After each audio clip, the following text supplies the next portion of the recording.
The first warning wasn't loud. It didn't come with shouting or slammed doors. It arrived disguised as reassurance. "You're reading into things," she said, smiling like she was helping me.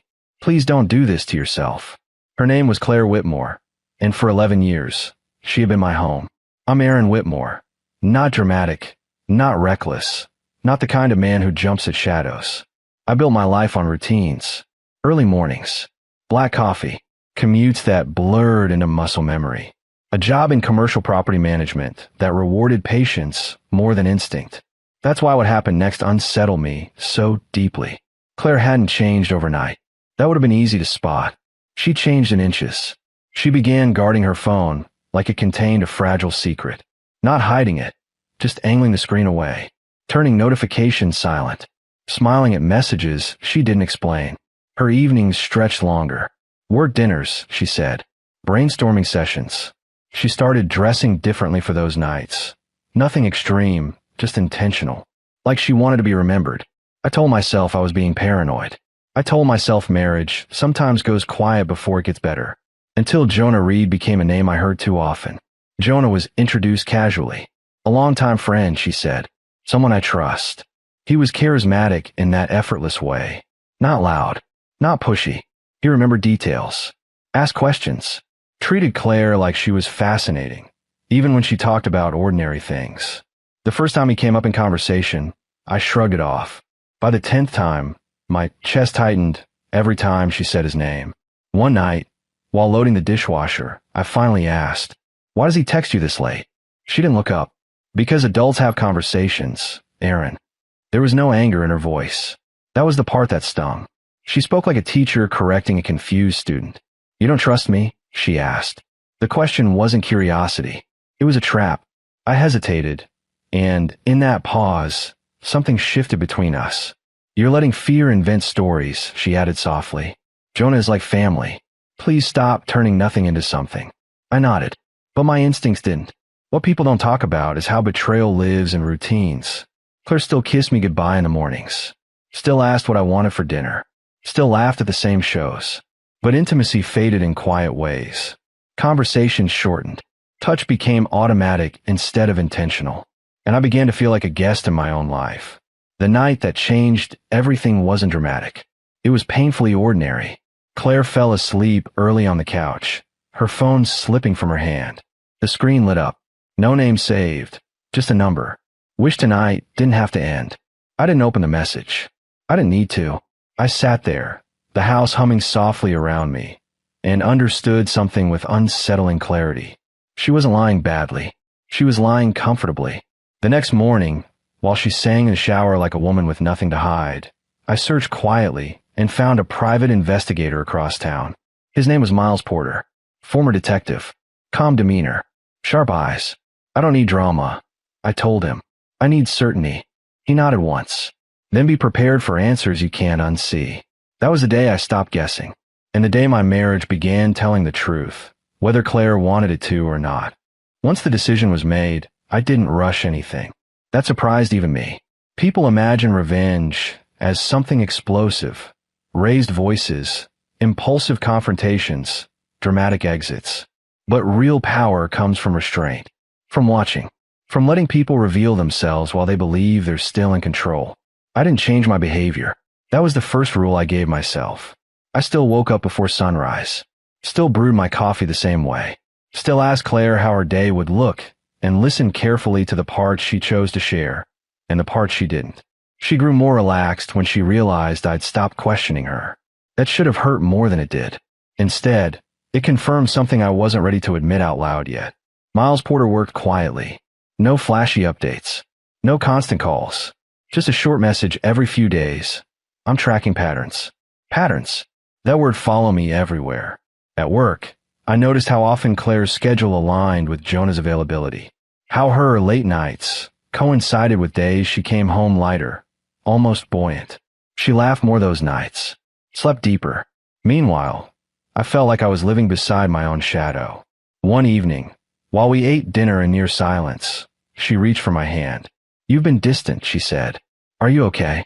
The irony almost made me laugh. "I'm just tired," I replied. "Work's been heavy."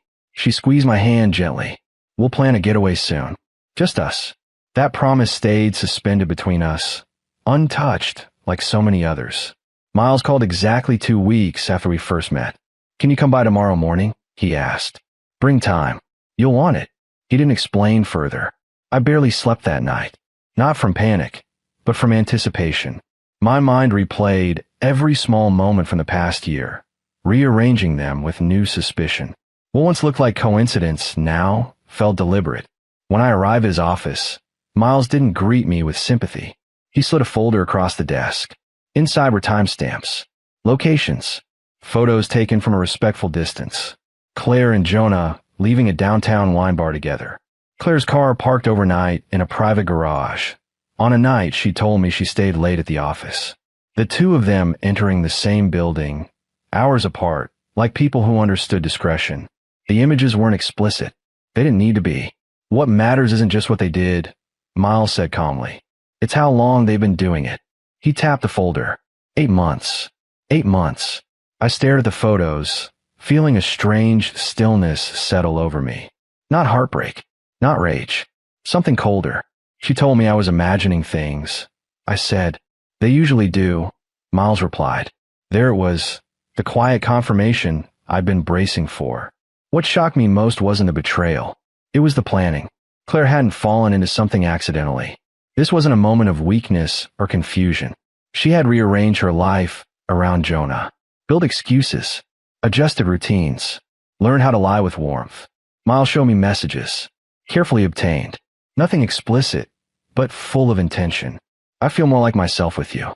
I wish I didn't have to pretend when I'm home. Soon, things will change. Change, I repeated softly. Miles nodded. They often plan exits while keeping stability in place. Stability. That was me. I thanked him, paid him, and walked out into the morning air feeling lighter than I had in months. Because now, there were no doubts left. At home, Claire greeted me with a smile. You're back early, she said. Slow day, I replied.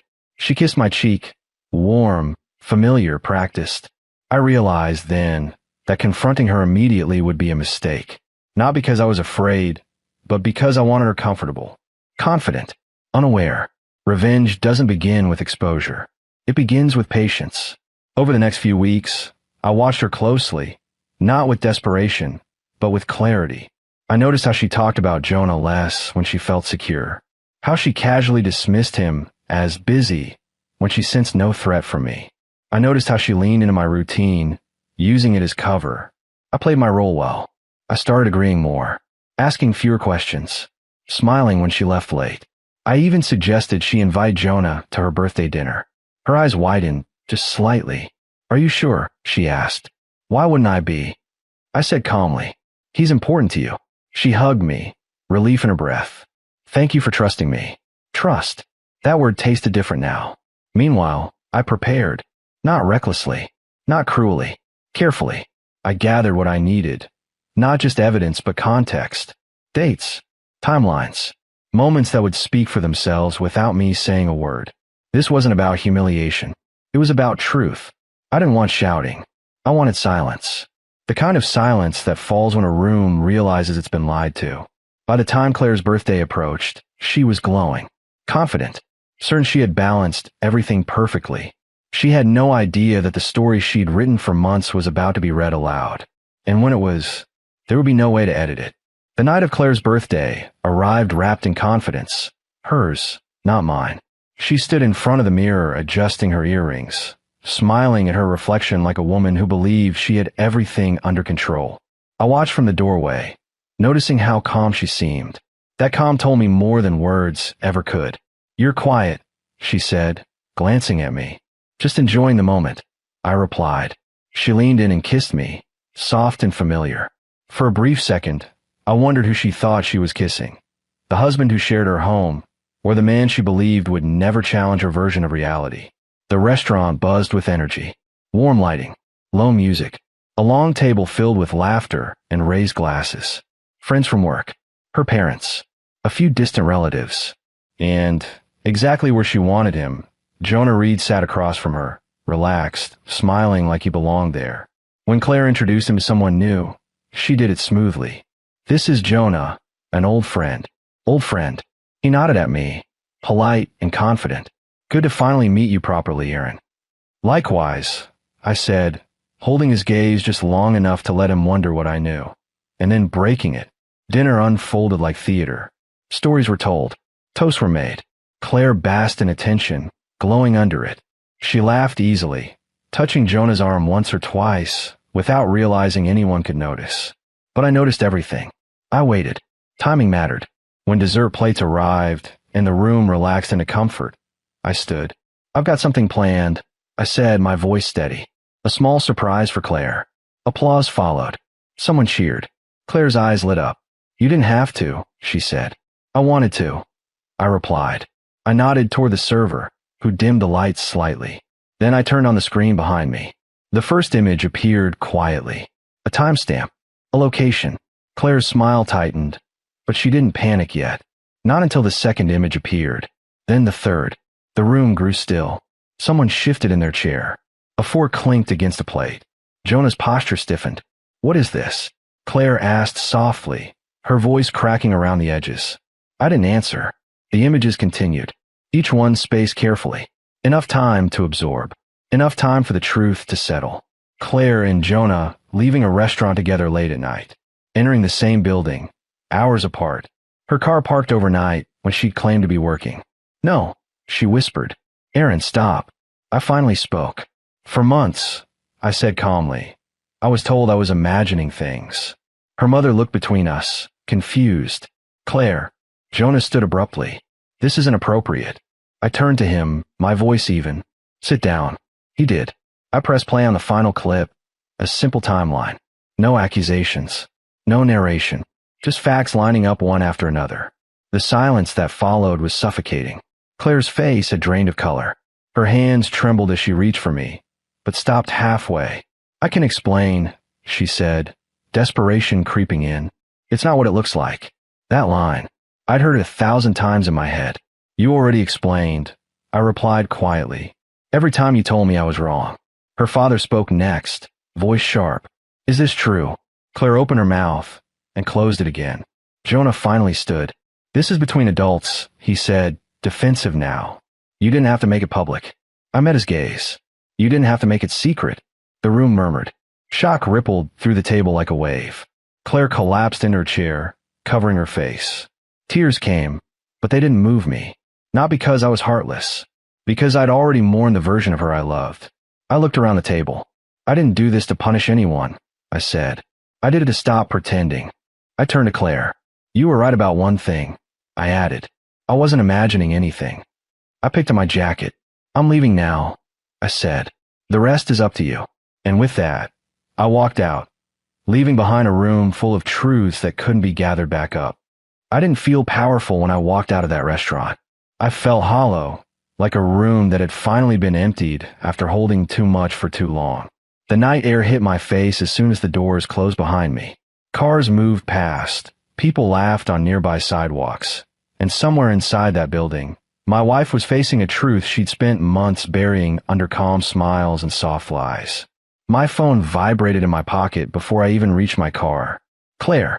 I stared at the screen for a long moment, then turned the phone face down and kept walking. For years, I had been the man who picked up immediately, the one who smoothed things over, the one who listened first and swallowed his own questions.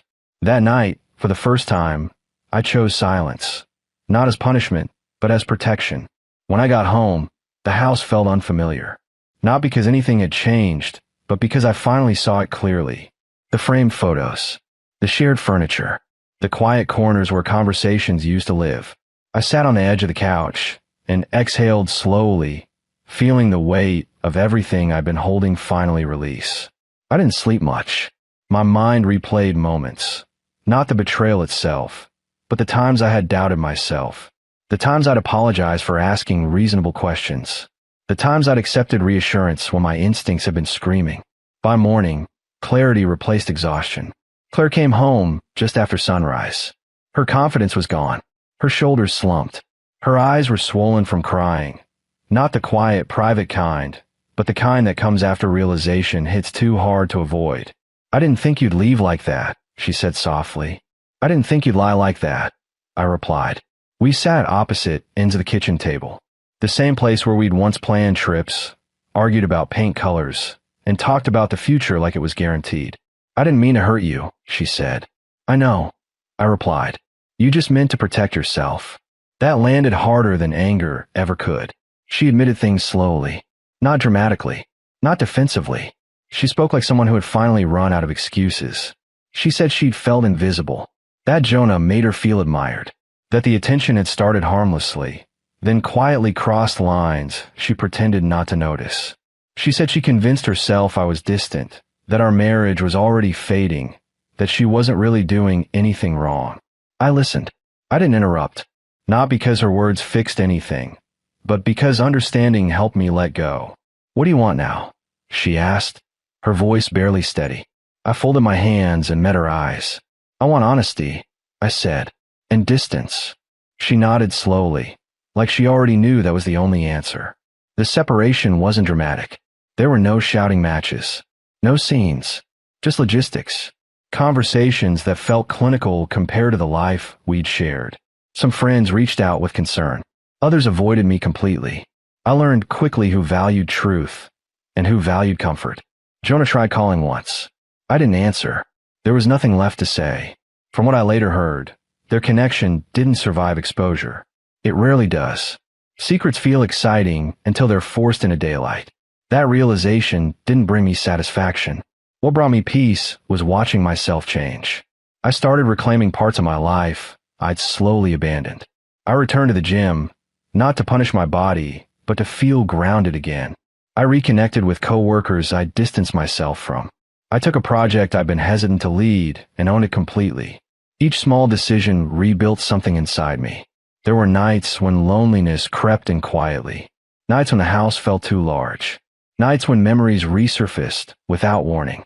Healing wasn't linear, but it was honest. And honesty felt lighter than denial ever had. Months later, I ran into Claire by accident. She stood in line at a cafe near my office, flipping through her phone. She looked different. Not broken, just humbled. More present. Less certain. Our conversation was brief. I never thank you, she said carefully. For what? I asked. For refusing to let me keep lying, she said. Even when it would have been easier for you. I nodded once. Take care of yourself, Claire. You too, Aaron. As I walked away, I realized something that surprised me. I didn't feel anger. I didn't feel triumph. I felt complete. People sometimes ask if I regret exposing everything the way I did. I don't. Because revenge isn't about humiliation. It's about reclaiming your reality. The real victory wasn't the screen at the dinner table. It wasn't the silence afterward. It wasn't watching people connect dots they'd ignored. The real victory was no longer shrinking myself to keep someone else comfortable. I didn't destroy her life. I stopped letting mine be quietly dismantled. If you're watching this and something in your life feels off, if reassurance sounds convincing but leaves you uneasy, listen to that feeling. Being calm doesn't mean being truthful, and love should never require you to doubt your own reality. Sometimes the strongest thing you can do is stop asking for permission to trust yourself.